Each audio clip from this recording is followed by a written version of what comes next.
T20 world cup ஹிஸ்ட்ரியிலே team India ஒரு record பண்ணவே இல்லை இன்னும். ஸோ அந்த ரெக்கார்டு வந்து ஆக்சுவலாக வெஸ்ட் இண்டீஸ் மேட்ச்சில் பண்ணியிருக்கணும். அது வந்து க்ளோஸில் வந்துருச்சு, பட் ஆனால் வந்து அங்கேயே நின்றுச்சு.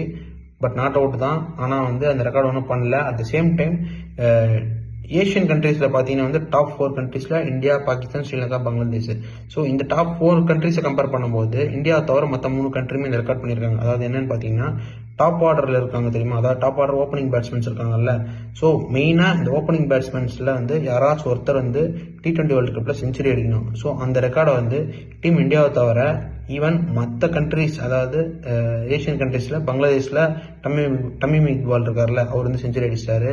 அப்புறமா வந்து பாகிஸ்தானில் ஃபர்ஹான் அடிச்சிருக்காரு, அகமது ஷெஹாத் அடிச்சிருக்காரு.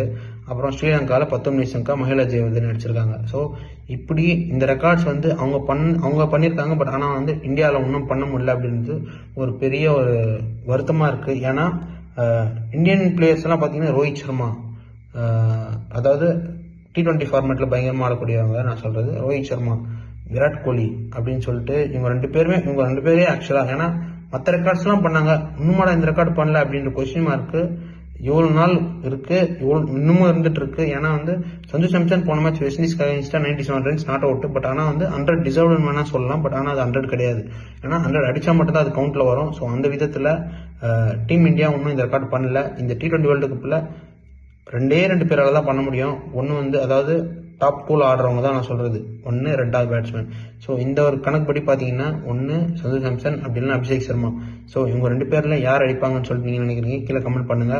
ஸோ அப்படி யாருமே அடிக்க மாட்டாங்க அப்படின்னா இதுக்கப்புறமா யார் அடிப்பாங்க வரப்போகிற பிளேயர்ஸ் அப்படின்னு சொல்லிட்டு அதே கமெண்ட் பண்ணுங்க கீழே. ஸோ இதான் விஷயம், வேற ஒன்றும் கிடையாது. அடுத்த வீடியோவில் சந்திப்போம்.